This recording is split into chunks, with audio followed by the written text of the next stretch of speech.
पटना के शंभू हॉस्टल कांड का पूरा सच आज आपके सामने होगा कि किसने दोषियों को बचाने की कोशिश की, किसने एक रेप के मामले को सुसाइड बताने की कोशिश की, किसने 15 लाख रुपया का ऑफर परिवार को दिया और क्यों आज एक मां इस बात को तड़प के कह रही है कि एसपी मेरे सामने आएगा तो उसको चीर के खा जाऊंगी। एसपी क्या समझ लें, आप चलिएगा। हाँ सर। आप चलिएगा। हाँ सर, वो चलिएगा ना, हम उसको चीर के खा जाएंगे। बस 17 साल की थी वो मासूम जो जहानाबाद से पटना के लिए रवाना हो जाती है क्योंकि उसको नीट का तैयारी करना है, उसको अपने मम्मी पापा का नाम रोशन करना है और वो खोजते खोजते बहुत सारा गर्ल हॉस्टल तो खोजती है लेकिन लास्ट में जाके वो दाखिला करवाती है शंभू गर्ल हॉस्टल में और फिर वहां पे अकेले वो लड़की पढ़ाई शुरू कर देती है। बीतते बीतते समय बीतता है और तारीख आ जाता है 5 जनवरी 2026 जब उस लड़की का बॉडी जो है वो बेहोशी की हालत में हॉस्टल के बगल में ही मिलता है। अब जितने भी लोगों को वो नजर पड़ती है लड़की, जल्दी से उसको उठा के प्राइवेट हॉस्पिटल में लेके जाया जाता है। प्राइवेट हॉस्पिटल वाला इलाज करने का कोशिश तो करता है लेकिन लड़की कोमा में चली जाती है और फिर एक ही रास्ता बचता है उस लड़की का जीवन बचाने के लिए और फिर पटना के मेदांता हॉस्पिटल में ले जाके उसको एडमिट करवा दिया जाता है। लड़की पे बहुत डॉक्टर बहुत मेहनत करते हैं लेकिन लड़की कोमा से बाहर नहीं आ पाती है और जंग लड़ते लड़ते जिंदगी की वो लड़की का 11 जनवरी को जान चला जाता है और वो इस दुनिया को छोड़ के चली जाती है। गोली खा के मरी है ये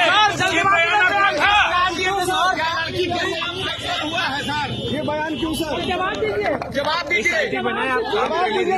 जाएगा वो शेयर करेंगे क्या सर आप ही ने बयान दिया था। अब जैसे ही ये खबर घर वाले को पहुंचाई जाती है घर वाले तो एकदम शॉक्ड हो जाते हैं कि बेटी मेरी पढ़ने गई थी, वो एकदम ठीक ठाक थी, वो इतनी खुश रहती थी और वहां जाने के बाद अचानक से उसको ऐसा क्या हो गया, किसने उसको क्या कर दिया कि वो हॉस्टल के बाहर बेहोशी हालत में पड़ी हुई थी। घर के जो बड़े लोग होते हैं वो इस पे सोच विचार कर ही रहे होते हैं। तब तक माँ बताती है कि बेटी का फ़ोन आया था। बेटी जो है वो बहुत विचलित थी, वो बता रही थी कि मेरे साथ कुछ गलत हुआ है लेकिन यहाँ पे पुलिस का जो स्टेटमेंट आता है वो सच में बहुत हैरान कर देने वाला होता है और वो खुले तौर पे आके इस बात को कहती है कि देखिए ये जो लड़की जिसका हालत आपने देखा था हॉस्टल के बाहर जो बेहोशी में पड़ी हुई थी, उसके पीछे का रीजन बस इतना सा है कि वो लड़की खुद से सुसाइड करना चाह रही थी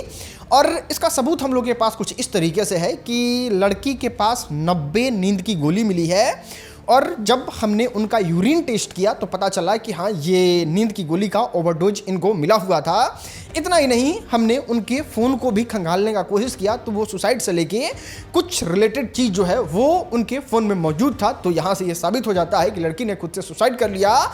और उसका जान चला गया लेकिन माँ जो है वो मानने के लिए तैयार नहीं रहती है और सारे लोग जो है वो चले जाते हैं पुलिस पे दबाव बनाने, धरना प्रदर्शन करने, लेकिन पुलिस तो पुलिस है, क्या करती है वो देखो। हाँ मारो साले को, ये लोग तो इसी तरीके से उठ के चले आते हैं। पुलिस ने एक बार कह दिया आत्महत्या है, मान लेना चाहिए इन लोगों को, क्या जरूरत है इस तरीके से आके धरना प्रदर्शन करने के लिए। लेकिन कहते हैं ना सच को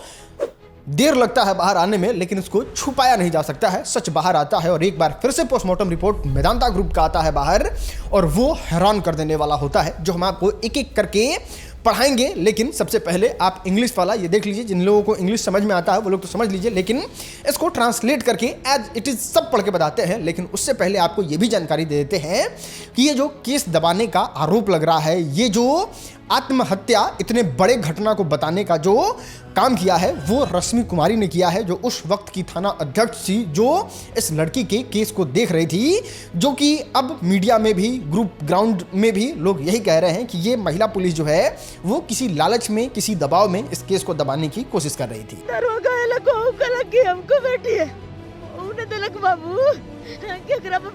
जिस केस को लगभग पूरी तरीके से दबा दिया गया था, परिजन को पीट के भगा दिया गया था, प्रोटेस्ट कर रहे लोगों को अब मीडिया कुछ दिन में देशद्रोही या फिर आतंकवादी बताने ही वाली थी, तब तक आपके सामने एक रिपोर्ट आता है और उस रिपोर्ट में कुछ इस तरीके से लिखा हुआ है। रेप के दौरान छात्र से काफी जोर जबरदस्ती की गई। 2 घंटे तक छात्रा दरिंदगी करने वालों से लड़ी। गर्दन और कंधे के आसपास नाखून के गहरे घाव मिले हैं। छाती और कंधे के नीचे वाले हिस्से पे कई खरोच के निशान हैं। पीठ के हिस्से पे नीला निशान कठोर सतह से रगड़ा गया है। प्राइवेट पार्ट पे ताजा चोट, काफी ब्लीडिंग हुई है। फोर्सफुली पेनिट्रेशन से चोट लगी। छात्रा बेहोश नहीं थी, उसने खुद को बचाने की कोशिश की। रेप कांड में एक से अधिक लोग शामिल हो सकते हैं। फिर क्या था, पुलिस पट से पलटी मारती है और कुछ इस तरीके का स्टेटमेंट देती है कि पहले हम लोगों को लगा कि हाँ कुछ गड़बड़ हो गया था, लेकिन अब इस पे हम लोग अनुसंधान जो है वो बहुत अच्छे तरीके से करेंगे। बिहार के डिप्टी सीएम सम्राट चौधरी जो गृह मंत्री हैं वो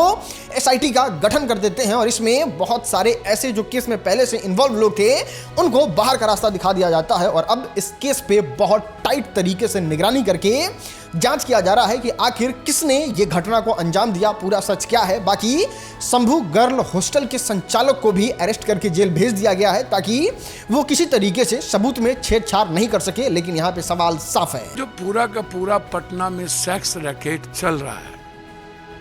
लॉज का लॉज से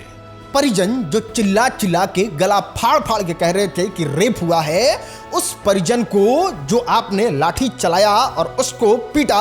उसके लिए आपने अभी तक सार्वजनिक तौर पे आके माफी क्यों नहीं मांगा। पहले वाला हॉस्पिटल जो फर्जी तरीके से रिपोर्ट बनाया था, जिसके वजह से मीडिया में ये बात चली कि ये हत्या नहीं, ये रेप नहीं, ये आत्महत्या है, उस हॉस्पिटल को लेके अभी तक क्या कार्रवाई हुई, उस हॉस्पिटल को अभी तक सील क्यों नहीं किया गया है, उसको लेके न्यूज में बात क्यों नहीं हो रही है। पटना पुलिस किसके दबाव में आके इतनी जल्दबाजी में इतने बड़े मामला को जो गैंग रेप की तरफ इशारा करता है, रेप की तरफ इशारा करता है, एक वायलेंस की तरफ इशारा करता है, उस माइनर के खिलाफ इतना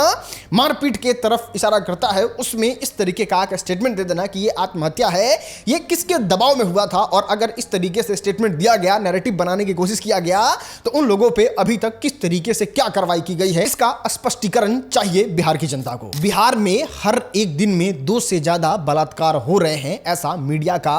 रिपोर्ट है। अब आप इस बात को समझने की कोशिश कीजिए, इतना हाई प्रोफाइल मैटर हो गया जिसमें विपक्ष के बड़े बड़े नेता चले गए, पूरा नेशनल मीडिया पे चला, मीडिया इस पे चिल्ला रहा है, तब पुलिस हर संभव प्रयास करती है कि किसी तरीके से इसको आत्महत्या करार देके इस केस को बंद कर दिया जाए। छोटे पुलिस के जो अधिकारी होते हैं वो गाली दे दे के दुहत्थी लाठी चलाते हैं और किसी तरीके से इन सारे मैटर को दबाने का भरपूर कोशिश किया जाता है। तो जरा सोचिए कि बिहार में जो हर एक दिन में 2 से भी ज़्यादा बलात्कार हो रहा है, उसका किस तरीके से न्याय मिलता होगा और लोग किस तरीके से अपने इतने बड़े घटना को होने के बाद भी जी पा रहे होंगे। ये बहुत बड़ा प्रश्नवाचक चिन्ह उठाता है और सरकार पे, प्रशासन पे और हॉस्पिटल पे जवाबदेही तय करने के लिए ये केस जो है वो ऐनक की तरह है कि अब इस पे कार्रवाई हो और कठोर कार्रवाई करके उन लोगों को फांसी का सजा दिया जाए जो इस लड़की के इस तरीके के हालात में जिम्मेवार थे। इस वीडियो को आपने अभी तक देखा, उसके लिए तहे दिल से शुक्रिया। इस वीडियो